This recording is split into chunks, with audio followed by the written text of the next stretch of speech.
Namaskar, brothers and sisters, ladies and gentlemen, students and scholars, teachers and trainers, professors and professionals, dear friends, all of you are listening. It is really nice time, nice place, nice action.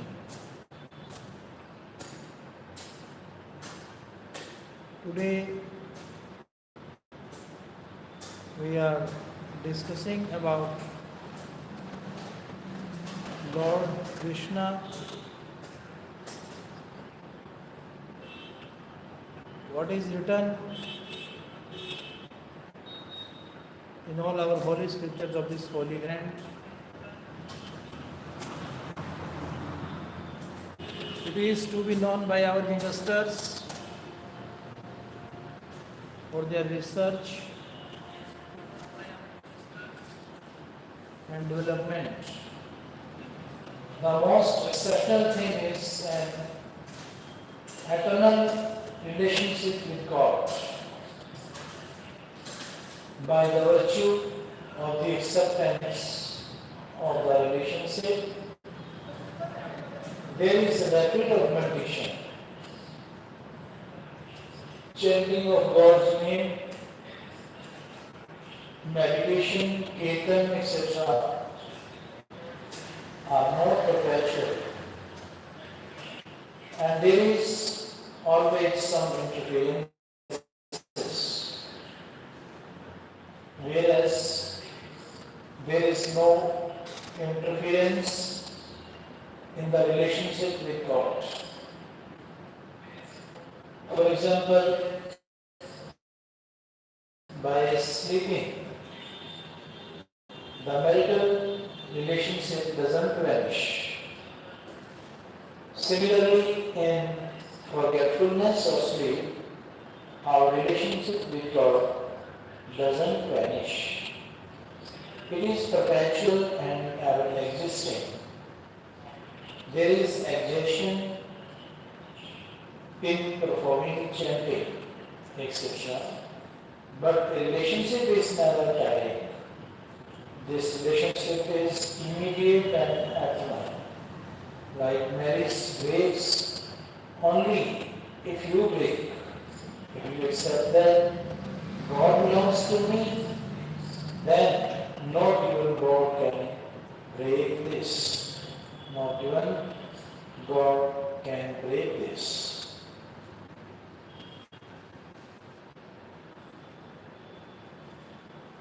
The jiva or the embodied soul is a fragment of God. Therefore, he connects in leads to supreme welfare. Those who took God by enmity, like example, Kansa, Shishupal, etc., liberated, and those who loved God utterly were also liberated, but those who failed to establish any relation with not liberated. If someone expresses that God is mine, it extremely pleases the Lord. In reality, except for God, there is no one whom we can call God due to your materialistic tendencies. You might become ignorant of God, but God never forgets you. One question: after acceptance of God's relation, can God be realized even on persistence of worldly desires? Then Swamiji says, yes, God can be realized even on persistence of worldly desires, and the desires will not persist once God is realized. The principal mistake has been the erroneous embracing of is not ours. That is for the senses, mind, intellect, and who belong to us. We did not embrace that everything, this single blunder encompasses every other mistake. In mathematics, on omission of even a single step or digit, everything becomes incorrect and no mark is awarded. That's why you must at least accept I belong to God and God is mine. To acknowledge love, it is a must to embrace the fact that God is mine. Like a child declares that the mother is mine, similarly, God is mine. The sentiment of belongingness towards God is the mantra of eternal love. It reveals the presence of God. You must invoke this feeling from within that why is my mother not taking me in her lap? You must firmly believe that. You must firmly believe God belongs to you. This will have an immense outcome and your existence will prove victorious. My heart will be extremely delighted if you do so, and you will also be happy. You will be blissful. This acceptance is pure profit with no loss of any kind. This wisdom is not ordinary. It is the conclusive essence of the Vedas, Gita, and Ramayana.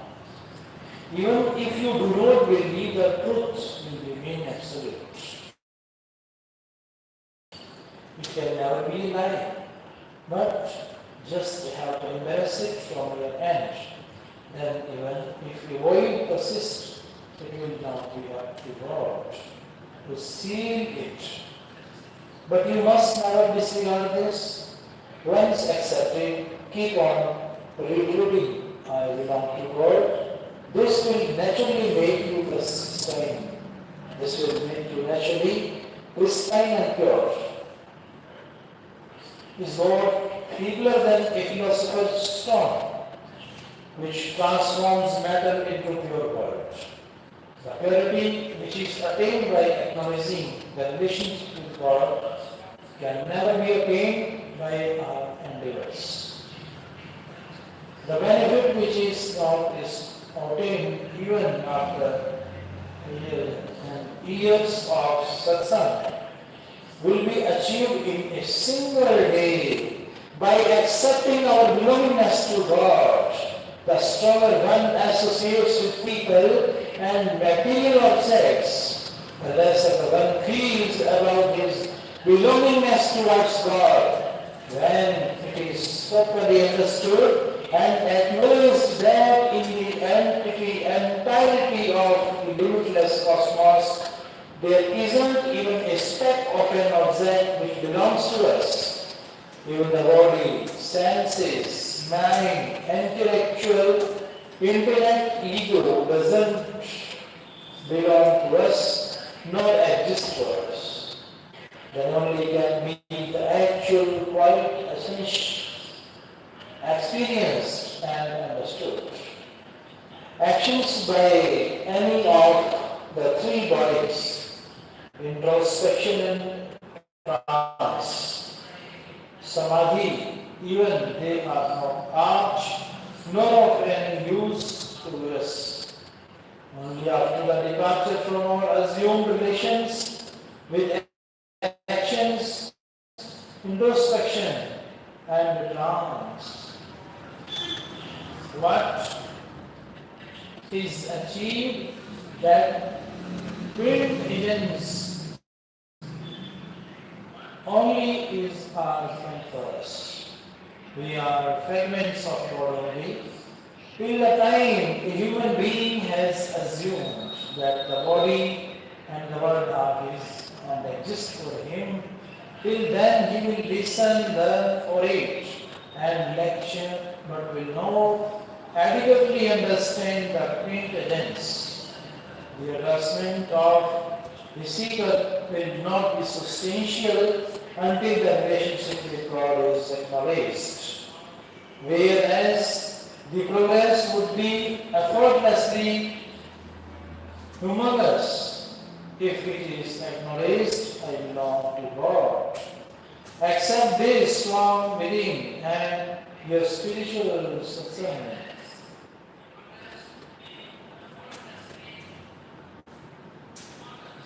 The advancement of a seeker will not be substantial until the relationship with God is acknowledged. Whereas the progress would be effortlessly humorless if it is acknowledged I belong to God. Accept this from within and your spiritual standing will transform. For the change in you, you will attain peace. Doubts will be cleared and confusions will resolve. Oh dear Lord, I belong to you, I belong to you. Accept this much from within, and all your worldly affinities will loosen by themselves. You will not have to struggle to loosen those earthly ties. Recently, this thought has been ruminating with me a lot. To embrace our eternal relationship with God, it has been particularly coming to my mind that you must anyhow accept your relationship with God. You may accept God as your son, your father, your mother, your brother, your friend, your guru, teacher, your disciple, your master, your servant, or whoever you expect him to be. Just accept this much and it will be tremendously beneficial. You may or may not accept. That is your wish. But I will keep on recruiting. That is my duty, and I will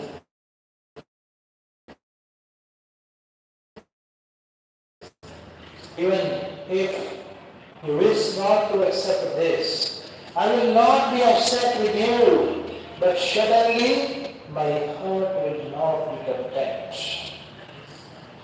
Any sadhana or spiritual practice can never be continuous, but a relation is ever existing. A seeker can pursue any form of sadhana. A seeker can pursue any kind of sadhana, but must agree on his exclusive relationship with God. Until the time relation with another exists, till then the sadhana is not absolute. What you believe to be the path towards God realization is not the actual path towards God realization. True sadhana happens only when you accept your relationship with God. For instance, when a married woman visits her mother's place, even by performing all obligations, she never disregards the fact that she is married. Similarly, if you wish to attain God realization, then even while residing in His material world, you must agree from within on your relationship with God. Do not agree to associate even with a son or a guru, but do respect and their teachings. Once you accept that you belong to God, then all your actions will be sadhana for God. realization only. I belong to God, God belongs to me. This is the true sadhana. This is the true sadhana. If the Lord's relation is impressed in this way, then you will not have to purposely try and remember God, but instead in our worldly routine, we have observed that we have observed that a person is respected based on their material wealth, but in God's routine, one is respected if they are related to God. Just by accepting your relationship with God, all your losses, all worries, all griefs, and all clutter will resolve, you will become absolute. It is said that the realization of God is extremely effortless, and it is also told that the realization of God is extremely difficult. If one goes to set norms and regulations, then the realization of God is extremely difficult. But if the heart has a genuine passion for God, then it becomes extremely effortless. Like a child, right? Like a child asserts that the mother is mine. Similarly, God is ours. The heart should have such simple passion. It is exceptionally difficult to attain God realization if the heart lacks passion. God receives passion. If a child asserts that the mother is mine, what regulation will be applied in this?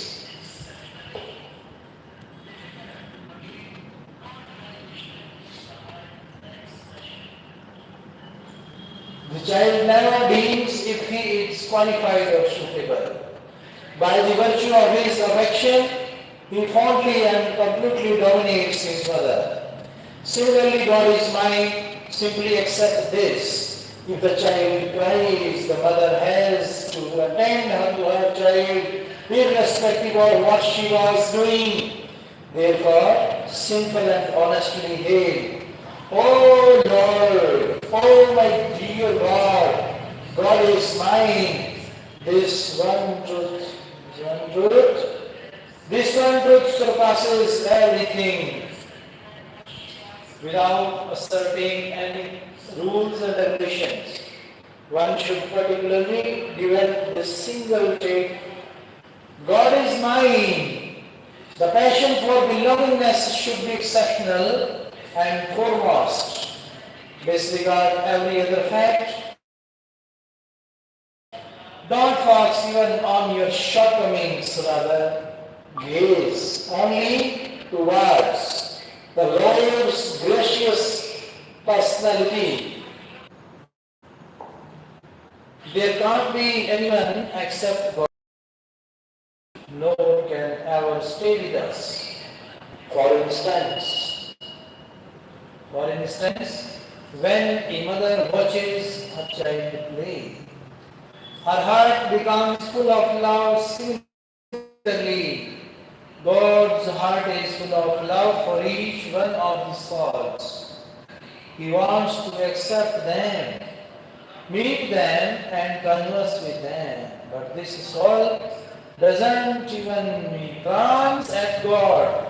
So it is my quest to all of you that however you are, at least remember that thought that God is.